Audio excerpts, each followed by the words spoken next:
It's hard to sing when I'm holding my breath.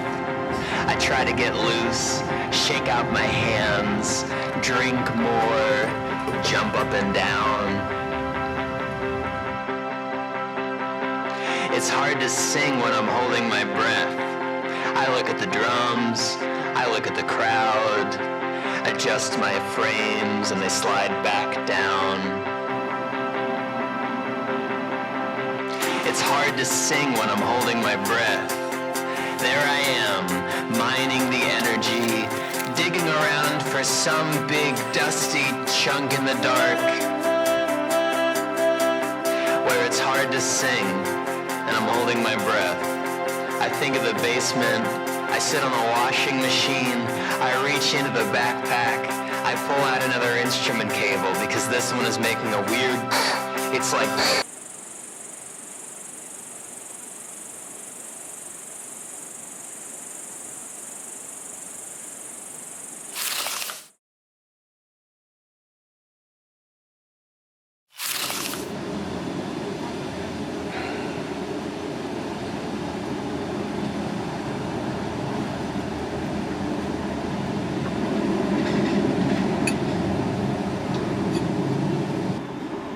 Oh, I didn't even name that one, that's a bit shit. This is day one, isn't it? Well, I do like Finland day one, Estonia day one, when they give them a title. You're just too excited.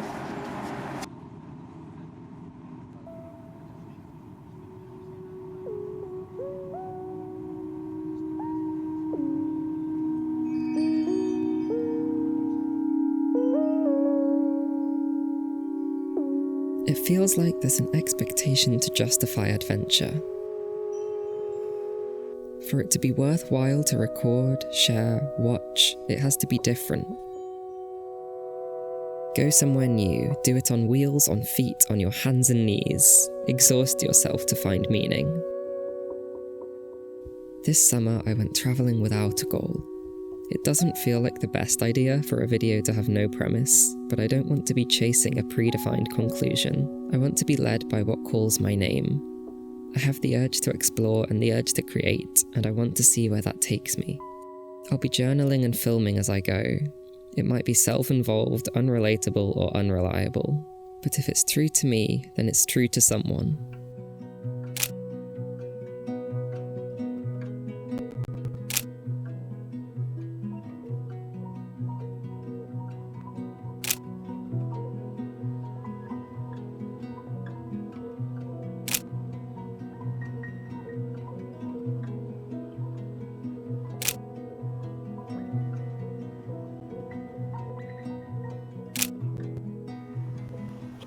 There's always a balance that has to be struck when going somewhere new.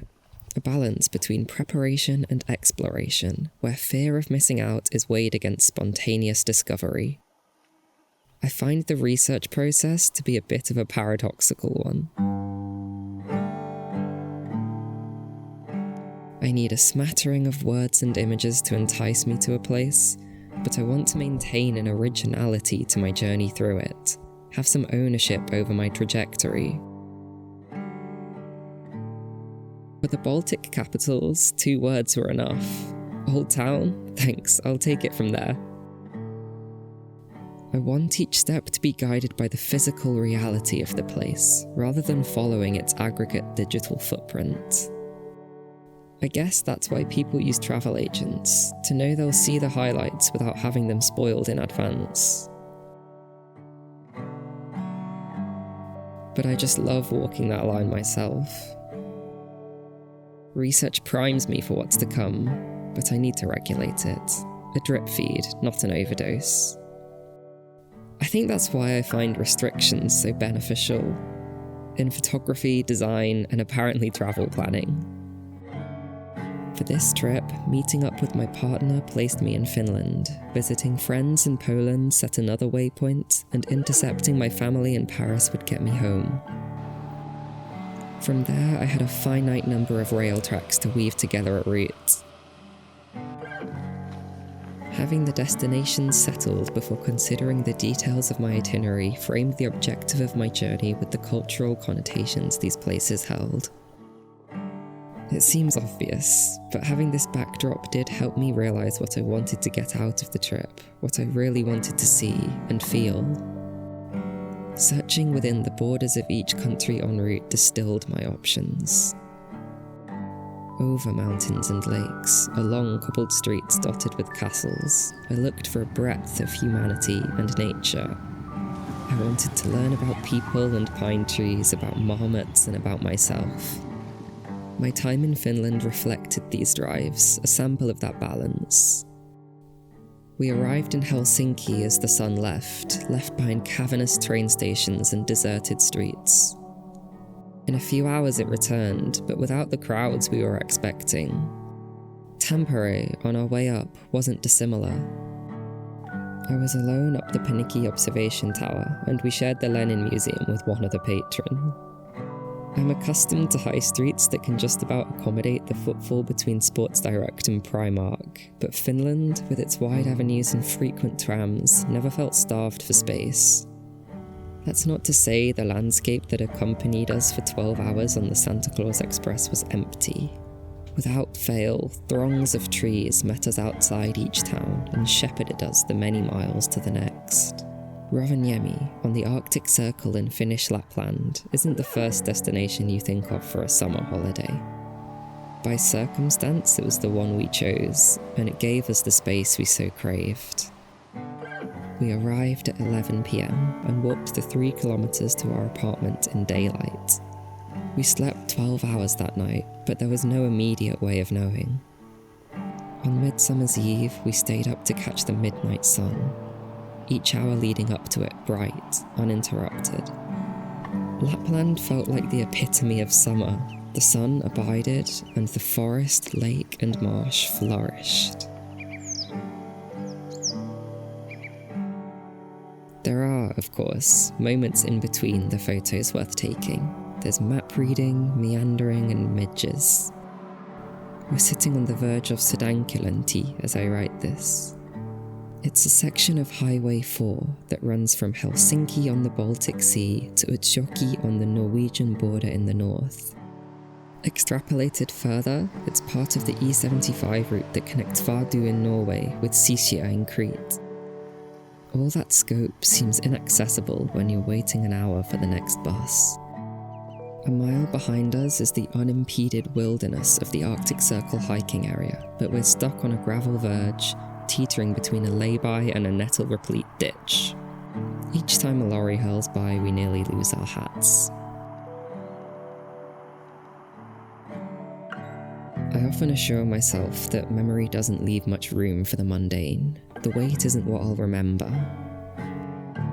And I do find that the snapshots favoured by my hippocampus feature the most spectacular places and people. And yet the in-between, the transport in the neighbourhood, leaves a lasting impact on my feelings towards a place. It's less defined, less of a visual than an impression, but I know that I like Finland for more than its forests. It's the bike path next to the road, the smile of the cashier, the reliable public transport. In America, I felt asphyxiated by the highways and SUVs, but in Finland, I breathe deep. It goes without saying that as a lone backpacker, I'm going to be reliant on infrastructure to reach the places I want to reach. But I think it's more than a utility. That reliance leaves me vulnerable to my means of transport in a way that can have a real impact on my mental health. The prospect of missing a connection brings with it a level of anxiety. But it's worth it, for feeling like I've met the country on its own terms.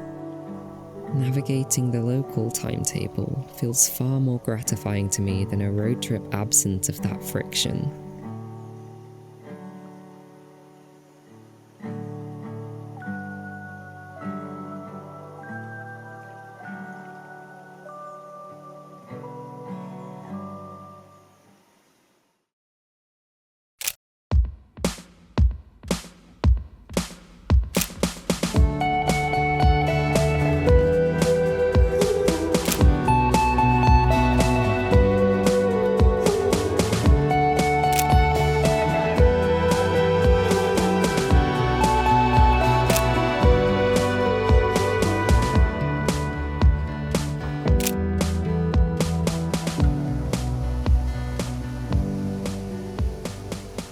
have a few reasons for documenting this trip.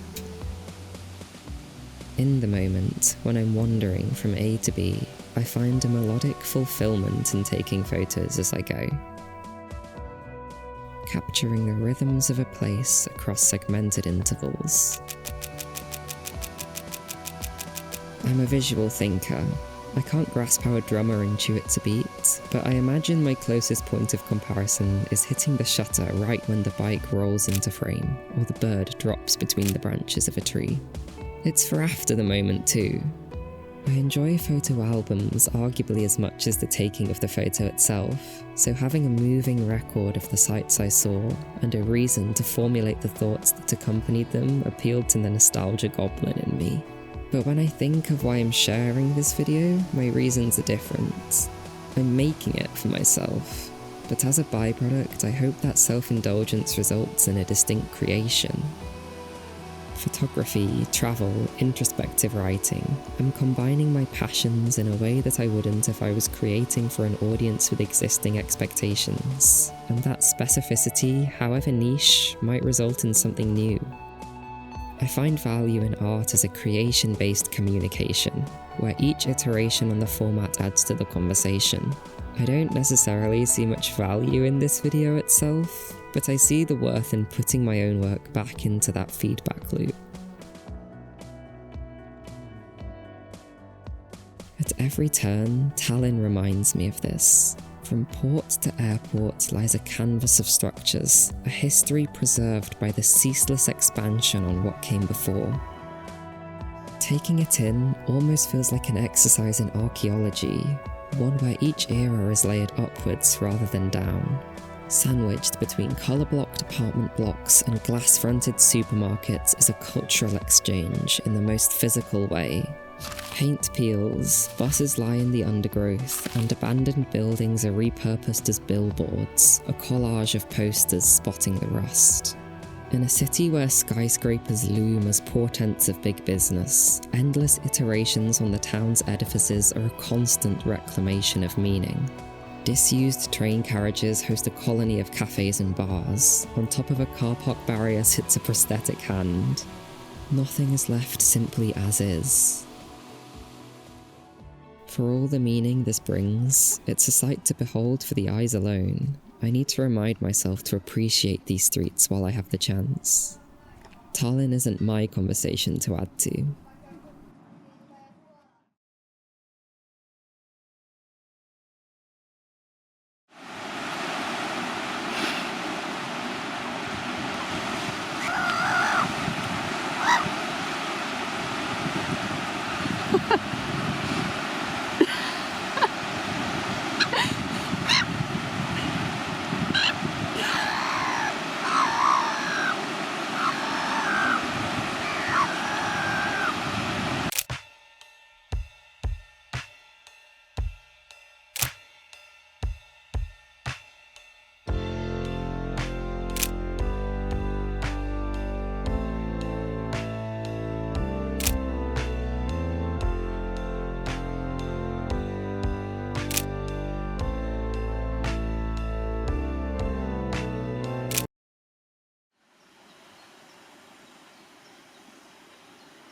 I'm noticing, in the towns between the capitals, that there is more for me to process. To an extent, it feels like the culture of the Baltics has resisted dilution here, in a corner of the continent tucked away from attention.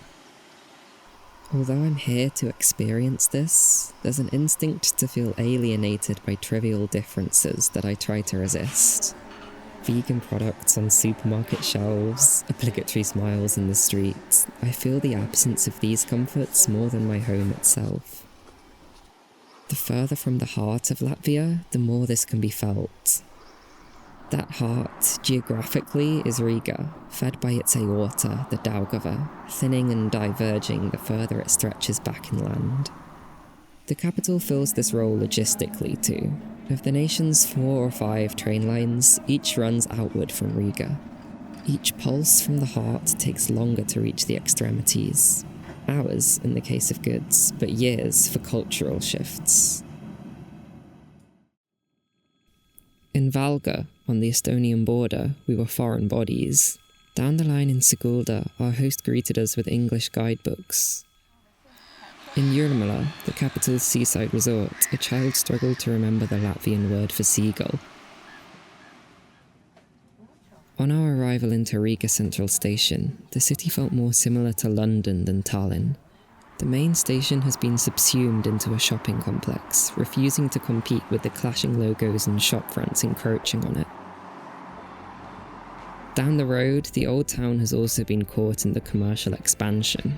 You take in the Freedom Monument and the street performers before your gaze tracks to the end of the road and the giant Costa Coffee standing there.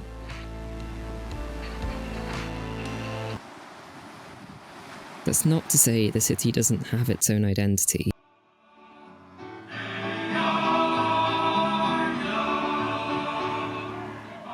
Just unlike Tallinn, it doesn't wear it.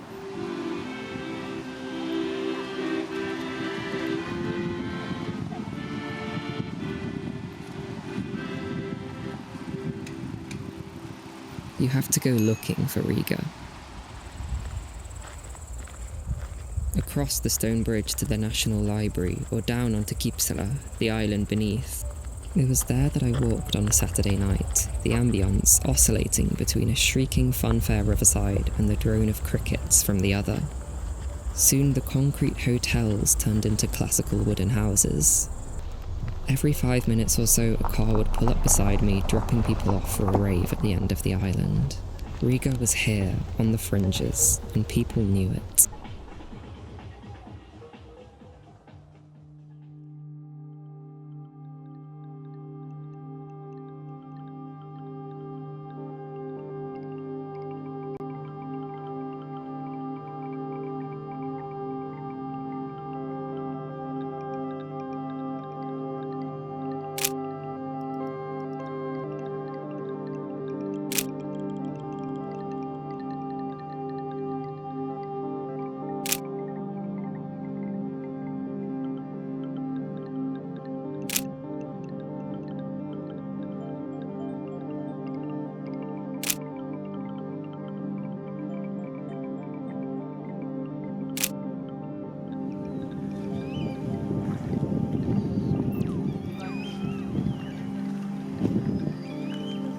Although train lines in the Baltics are less prevalent than bus routes, they don't feel like an afterthought.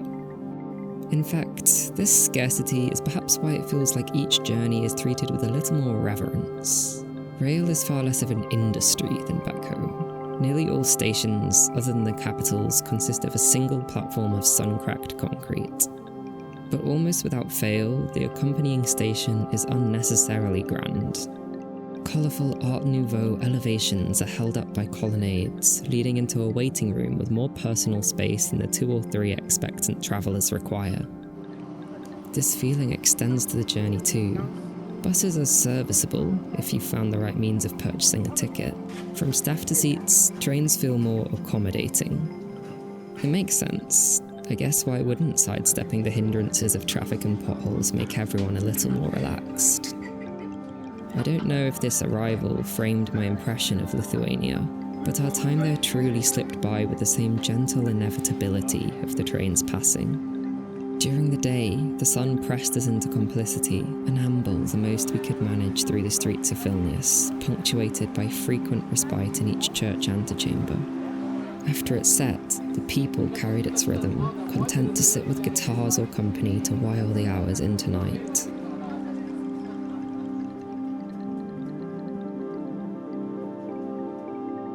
The sun awaited us in our bedroom to inform us it would be joining our trip to Trakai, and the cycle continued.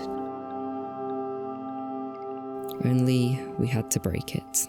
We had tickets booked in different directions.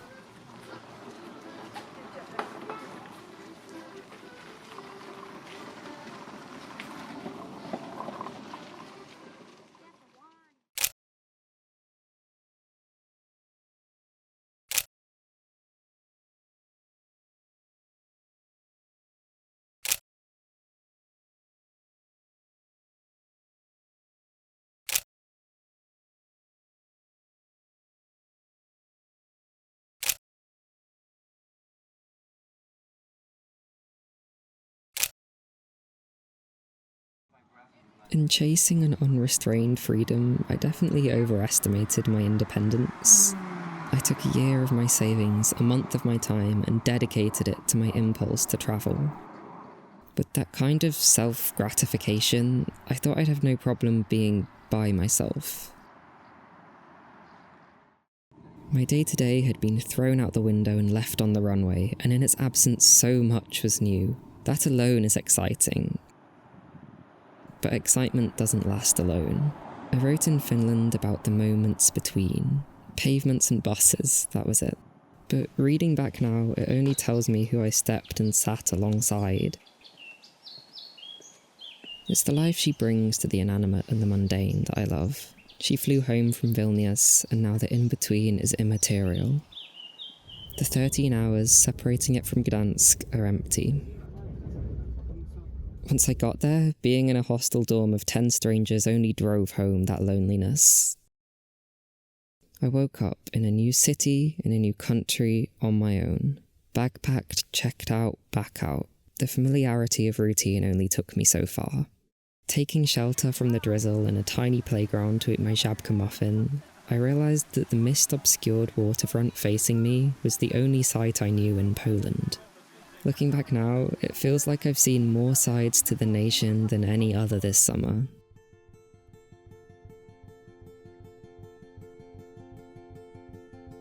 Rather than finding my own way, I was guided through the cities of Gdansk, Sopot, Gdynia and Stettin by friends who lived there. Between fountains and facades, through woods and ruins, by tram tracks and off the beaten paths. They took me to the Sopot Pier and the Gdansk docks, yes, but also to spots that don't make the top hits of TripAdvisor. A club in a bohemian garden, the best pierogi in town. I'd have had no way of knowing the place for authentic pastachik was hidden away in a shopping centre.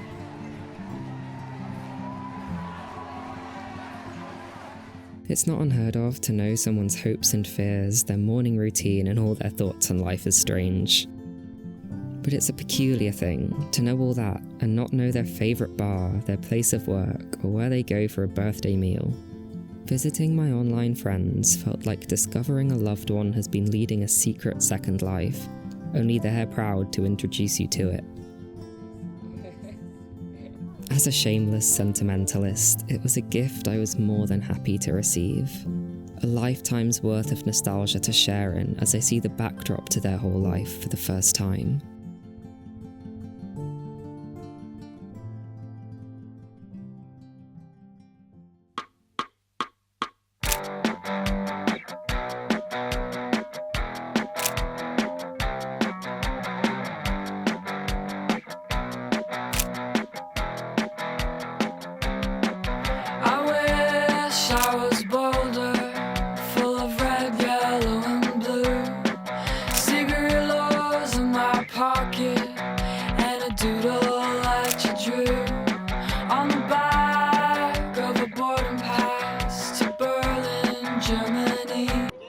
One aspect I'd been curious about ever since deciding on my route was if and when I'd notice a shift between Eastern and Western Europe. As it turns out, the change from the near-empty Polish bus to a Deutsche Bahn train in Angermunde wasn't hard to spot. Forget your Iron Curtain, they've got a wall of flesh. Every seat was taken and every step treated as one. Floor space of any kind was at a premium. At each station I had to almost squash the child next to me with my bag to allow the conductor through. Berlin Hauptbahnhof was no reprieve. We spilled out into a dizzying network of overlapping escalators. From high and low, left and right, commuter, intercity and underground passengers joined us on this multi-storey merry-go-round. If you told me the station was the inspiration for the shifting staircases of Hogwarts, I wouldn't be surprised. Adept as a lost first year, I managed to scan the destinations and dart into a train as the doors screamed shut and my carriage lurched forward in pursuit of its departed neighbour.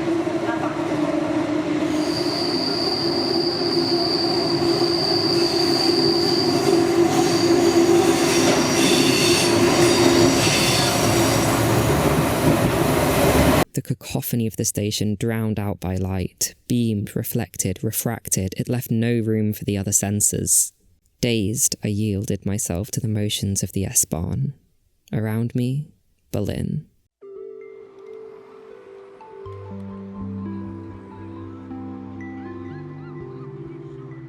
The mass of people encountered in my first 10 minutes in the city were an early indicator of the differences from where I've been so far.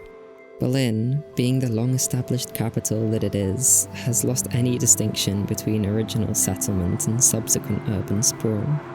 For the tourist, this means there's no neatly walled-off old town, away from the bustle of everyday life.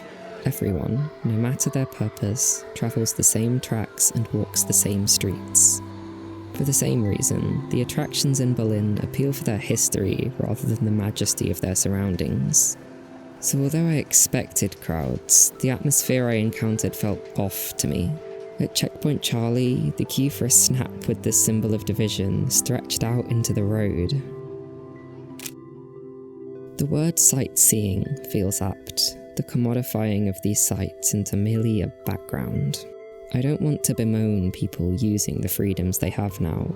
All we can affect is the present, so we might as well meet it with positivity. But of all the places to pose for a travel photo, I wouldn't have expected one of the obelisks in honour of the murdered Jews of World War II to be so popular. I couldn't step past the next row of concrete in the memorial without a laughing teenager charging past. Berlin was a storied experience for me. I walked among some stunning buildings and passed through many colourless streets. I was greeted with heart-hand signs and scathing eyes. I think I was ready to be on my own again.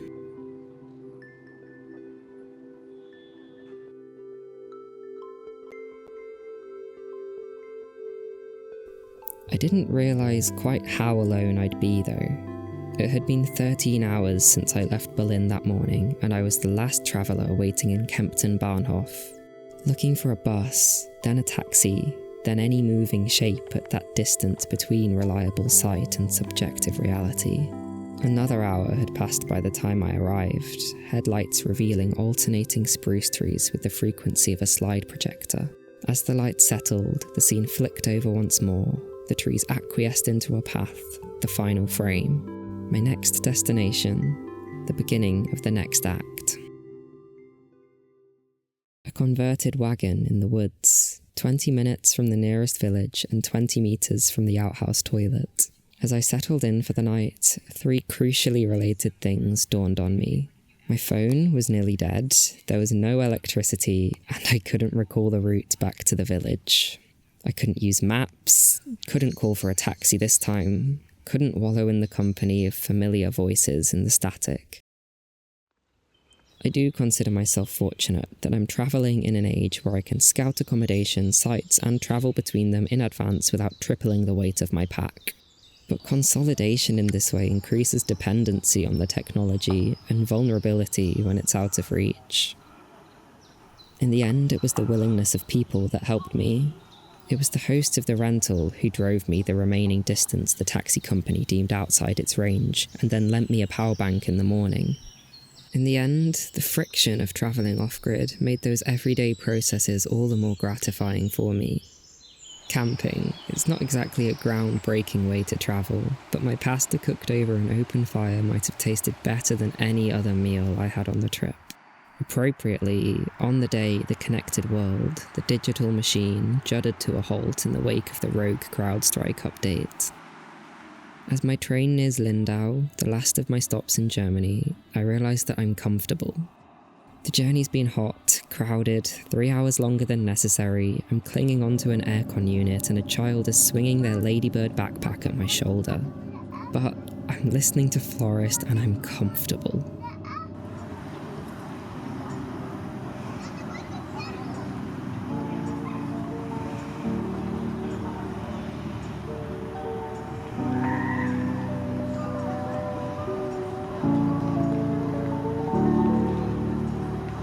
Thinking about the shared dorm I'll be in tonight, my only concern is how long it will be until I'm in a shower. Part of me wants to attribute this to my time in Berlin, a specific comfort zone whose boundaries I've breached. But I think it's more of an accumulative zone, each normality of my everyday life that I've expanded beyond across a range of experiences.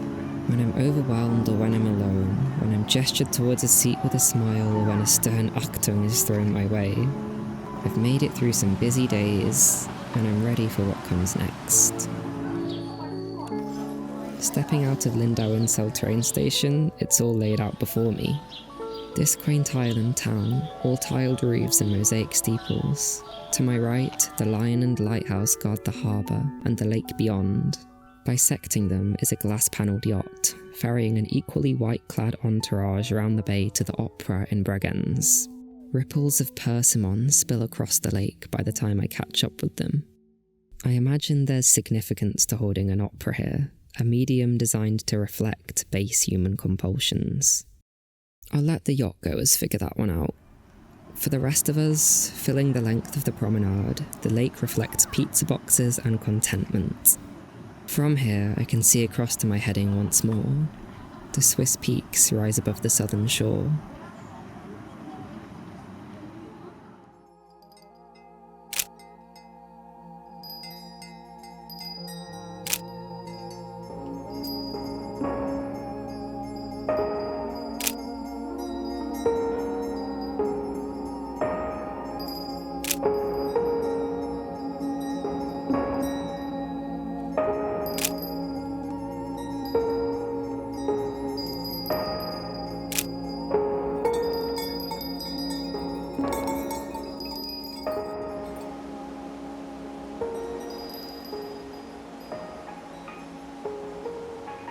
Climbing up to the Escher guest house totaled 1,454 metres of elevation, but I was limited to viewing about 10 of these at any one point during the hike. Any tree, shrub or rock outside of this radius was effectively as distant as Lake Constance, now 2 valleys and 4 trains removed from me. Indiscriminate to mountain above and village below, the cloud preserved all things in their own immediate locality.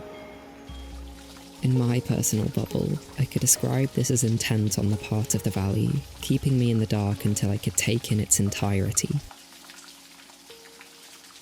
The path itself demanded my full attention. It seemed better suited to hosting a gully of rainwater than my dog-bitten New Balances. So it was that 2 chapters of Le Guin and half a pint later, I stepped out of the guest house and saw the Alpstein for the first time.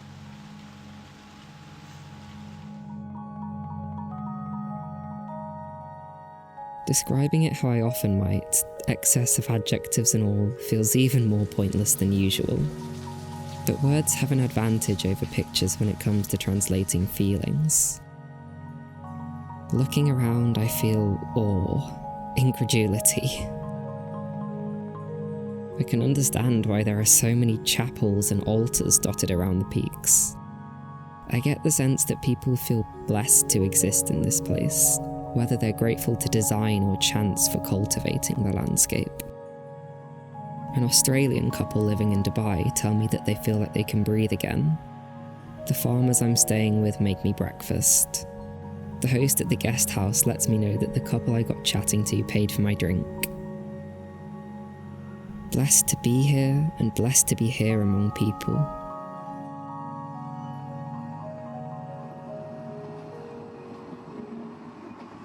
I left the Alpstein region the next morning to traverse the full width of Switzerland across 5 trains, though it felt less like experiencing a new country than it did transitioning between 2 familiar ones.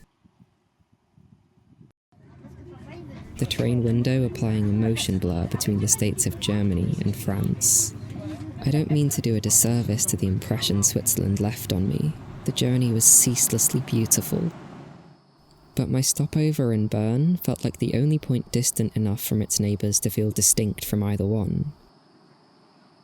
Being the geopolitical confluence of a country that plays the same role for its continent.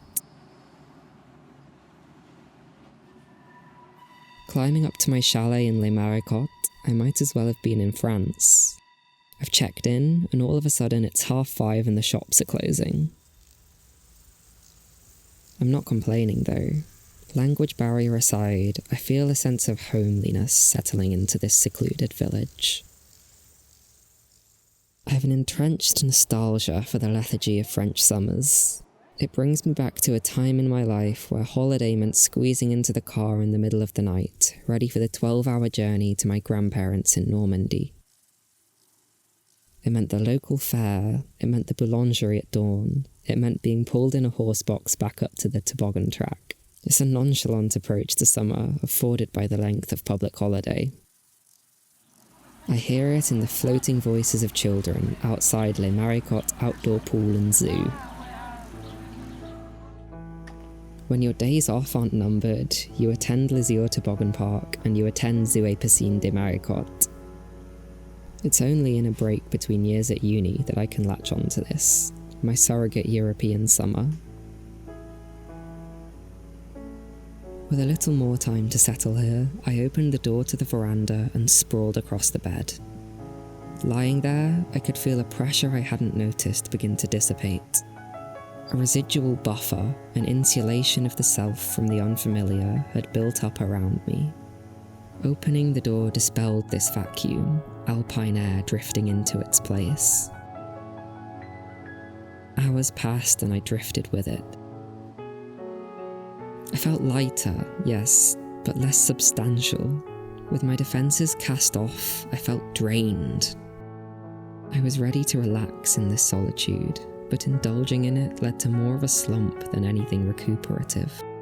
And without company, I had no way of perceiving the difference between the two until getting up again felt akin to climbing one of the mountains staring down at me. I languished under that weight into the days that followed. It took until midday for me to travel into Lausanne.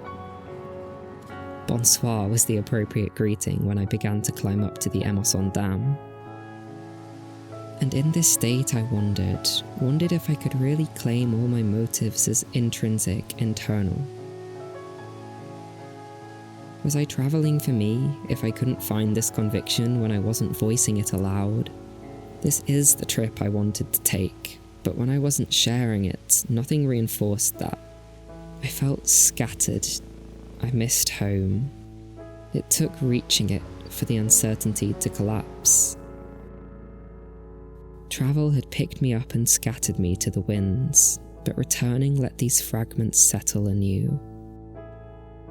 Reformed. Rejuvenated.